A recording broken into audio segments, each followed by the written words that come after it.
Voilà, on vient d'entendre à l'instant Omar Chouati, il est anciennement initiateur, coordinateur contre les violences policières, et j'en parle avec mon invité Thomas Porte. Bienvenue. Bonjour. Député LFI de la 3e circonscription de Seine-Saint-Denis.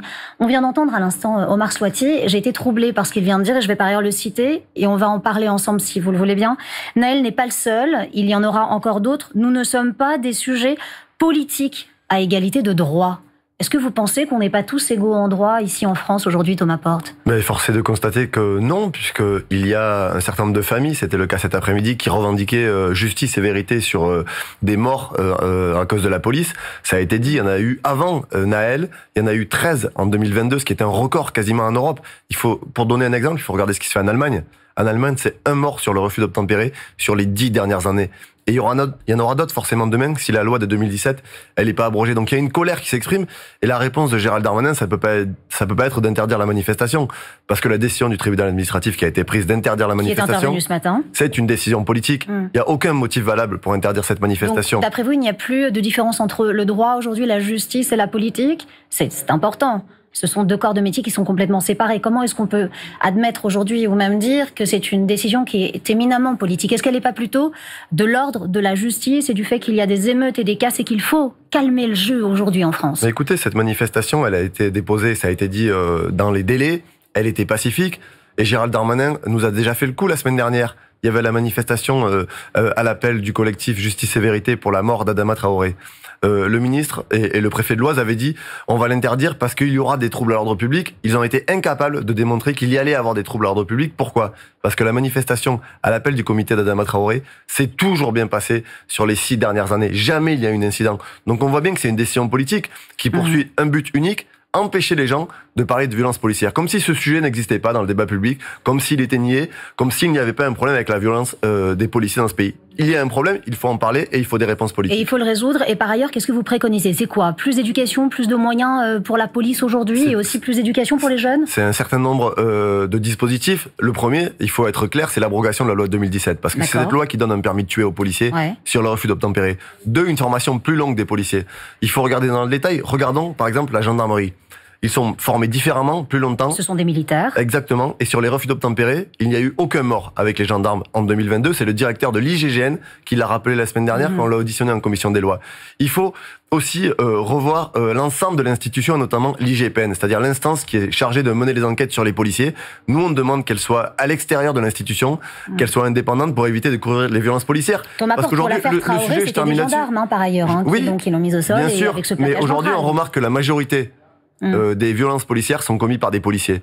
Les 13 décès sur des refus d'obtempérer en 2022 sont des tirs de policiers. Il y a une augmentation de l'utilisation des armes à feu des policiers. Est-ce qu'il n'y a pas une augmentation de la violence, Thomas Porte ? Aujourd'hui, face à de la violence, on répond comment ? En donnant des fleurs ? Je vous donne un exemple. Beaucoup dans vos rangs parlent aujourd'hui de force de l'ordre versus gardiens de la paix. On veut plus de gardiens de la paix. Comment est-ce qu'on fait pour résoudre aujourd'hui un désordre croissant en France avec une jeunesse qui ne croit plus en l'institution de sa police ? Si on veut une jeunesse qui croit en l'institution policière, si on veut retisser le lien de confiance qu'on dit souvent entre la police et la population, il faut mettre en lumière ce qui ne va pas. Quand vous êtes un gamin d'un quartier populaire, que vous êtes contrôlé 1, 2, 3, 4, 5, 6 fois par jour parce que vous n'avez pas la bonne couleur de peau, vous pensez que c'est ça qui va restaurer la confiance ? Il y a aujourd'hui un sujet majeur dans la police qui est celui du racisme. L'ONU le dit. Par exemple, une mesure très simple qui est préconisée par les associations, qui n'est pas une mesure Donc la police est raciste aujourd'hui, Thomas Porte ? Il y a un problème systémique de racisme dans la police. Systémique. Bien sûr qu'il y a un problème de racisme systémique dans la police. Et je vous donne... Tous les policiers sont racistes ? C'est pas ce que j'ai dit. J'ai dit qu'il y a un problème dans l'institution aujourd'hui de racisme dans la police, bien sûr. Et nous, par exemple, une mesure très simple, c'est la mise en place d'un récépissé pour les contrôles d'identité, qui permettra de montrer que les jeunes ont été contrôlés un certain nombre de fois. Pourquoi cette mesure, elle n'est pas mise en place ? Elle est ultra simple à faire, elle n'est pas extrêmement radicale. Elle permettrait par exemple, de redonner la confiance. Et je termine sur une mesure symbolique. Nicolas Sarkozy l'avait supprimée parce qu'il considérait que ça ne servait à rien. Nous, on demande le retour de la police de proximité qui était au cœur des quartiers, qui connaissait les jeunes, qui discutait avec eux, qui permettait de démonter un certain nombre de situations. Dans un instant, justement, à cette police des quartiers. On parlait de Gérald Darmanin aussi à l'instant. Il s'est félicité sur Twitter. On va regarder le tweet de Gérald Darmanin. Il a dit « Les fêtes populaires, les concerts et les feux d'artifice ont pu se dérouler avec une baisse importante des dégradations. » Parce que, selon un dernier communiqué par le ministère de l'Intérieur, 96 personnes ont été interpellées et 255 voitures incendiées, soit une baisse de 40% pour les voitures incendiées, 80% de baisse pour les interpellations. Comme quoi, quand on veut, on peut, ça se passe bien. C'est aussi bien d'avoir des forces de l'ordre sur le terrain. Qu'en pensez-vous, Thomas Porte? Mais personne n'a dit qu'il ne fallait pas de forces de l'ordre sur le terrain. Personne n'a dit, y compris dans notre camp politique, qu'il fallait mener des actions violentes. Personne n'a dit qu'il fallait aller brûler tel ou tel bâtiment. Non, mais parfois on entend des membres de votre corps politique, notamment être dans la rue et être à côté de gens qui scandent « tout le monde déteste la police ». Qu'est-ce qu'on fait dans ces cas-là? Qu'est-ce que vous répondez à vos détracteurs? Que notre rôle, c'est d'être responsable politique et d'apporter des solutions pour que ces slogans, on les entende plus. Et c'est pas en stigmatisant les papas et les mamans en disant qu'ils élèvent pas bien leurs gamins. C'est pas en disant qu'on va mettre une amende à la première connerie d'un gamin qui fait une bêtise dans la rue. C'est pas en envoyant le RAID et l'UGIGN. C'est pas en interdisant les manifestations de celles et ceux qui demandent de la justice qu'on va calmer la colère. C'est des réponses politiques. Nous, on a proposé un plan de sortie de crise. Je le redis, avec l'indépendance de l'IGPN, la police de proximité, l'abrogation de la loi de 2017, plus de formation pour les policiers, une police républicaine avec des gardiens de la paix. C'est pas le cas aujourd'hui. Tout ça est sur la table. La police n'est pas républicaine. Écoutez, ça interroge quand vous avez le premier syndicat des représentants des policiers, Alliance, qui se permet de venir faire un communiqué de presse, qui parle des gens comme des nuisibles, sans que le ministre de l'Intérieur n'ait un mot pour condamner ce qui a été dit par ces syndicats-là. Donc c'est extrêmement dangereux. Celles et ceux qui soufflent sur les braises, ce sont ces gens-là qui appellent quelque part à se faire justice par eux-mêmes. Ça a été condamné par la première ministre Elisabeth Borne. Important de le signaler. Pas par le ministre de l'Intérieur, Gérald Darmanin. Peut-être. Thomas Porte, on continue cette manifestation. Aujourd'hui, vous étiez présent. J'ai tout de même une question pour vous. Chaque manifestation interdite, vous êtes là avec votre écharpe républicaine. Pourquoi? Expliquez-nous. Vous mettez pas d'huile sur le feu un petit peu là? Non, écoutez, d'abord, il faut rappeler à toutes celles et ceux qui nous écoutent qu'un député, il peut être dans une manifestation, y compris interdite, parce qu'il a un rôle d'observateur pour regarder comment ça se passe.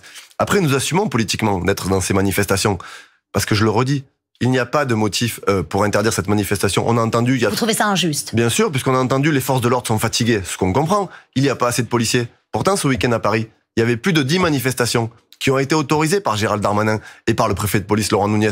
Il n'y avait pas de problème pour ces manifestations-là, pour les encadrer? Pourquoi il y avait un problème sur celle-là? Parce qu'elle parlait des violences policières, et d'ailleurs, je l'ai évoqué au début, la décision du tribunal administratif cible l'objet même de la manifestation. Donc moi, je pose une question.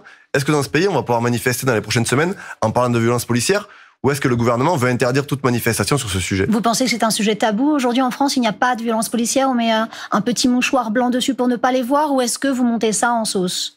Écoutez, quand la présidente de l'Assemblée, Yael Braun-Pivet, vient de dire que la police fait son travail de manière merveilleuse, que la députée La République En Marche, Maude Bréjean, dit il n'y a pas de violence policière.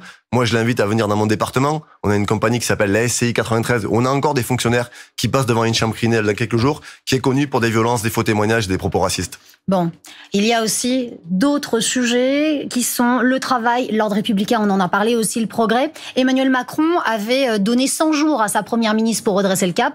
Aujourd'hui, il s'agit de 89 jours plus tard exactement. Qu'en est-il? On fait le point avec Marine Mulsey et on en parle, Thomas Porte, dans un instant. À tout de suite.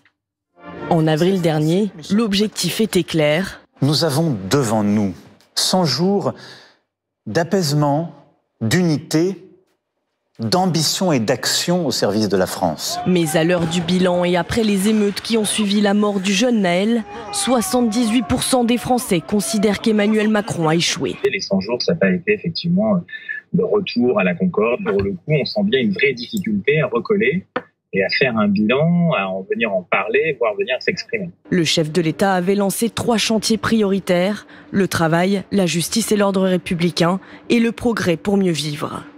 Sur la question du travail, le dialogue a timidement repris entre le gouvernement et les partenaires sociaux, reçus à Matignon mercredi dernier pour s'accorder sur un agenda social. La planification écologique promise par le président tarde à prendre forme, ralentie par les violences urbaines du mois dernier. Mais dans un entretien aux Parisiens, la première ministre a annoncé 7 milliards d'euros supplémentaires pour la transition écologique en 2024. Je constate que la plupart des chantiers sont au vert. Nous avons délivré. Tous les chantiers que nous avions présentés fin avril dans la feuille de route ont été engagés. Alors que les rumeurs de remaniement sont sur toutes les lèvres, 65% des Français y seraient favorables. 65% des Français, Thomas Porte, favorables à un remaniement. Si remaniement il y a, il devrait arriver rapidement, éminemment. Est-ce que les filles pourraient se positionner? Ça se joue et à l'Assemblée nationale et pourquoi pas au gouvernement? Absolument pas, parce que je crois que l'urgence, c'est pas au remaniement, c'est au changement de cap politique. Oui, mais est-ce que le changement, il vient pas justement par le gouvernement? Est-ce qu'il y a Écoutez, si c'est un changement politique, pour remettre en place la même politique, ça ne changera rien. Et vous avez parlé des 100 jours d'apaisement. Quand un Français sur 6 ne mange pas à sa faim, quand les loyers explosent, quand les Françaises et les Français sont toujours opposés à la réforme des retraites, quand on a un jeune gabin de 17 ans qui est tué par les policiers. Le pari n'est pas réussi. Il n'y a pas d'apaisement et il n'y aura pas d'apaisement dans ce pays tant qu'il n'y aura pas de justice sociale. Donc, pari pas réussi aujourd'hui pour Emmanuel Macron Absolument et Elisabeth Borne. Merci beaucoup Thomas Porte d'avoir été mon invité aujourd'hui. Député 3e circonscription LFI de Seine-Saint-Denis. Merci d'avoir été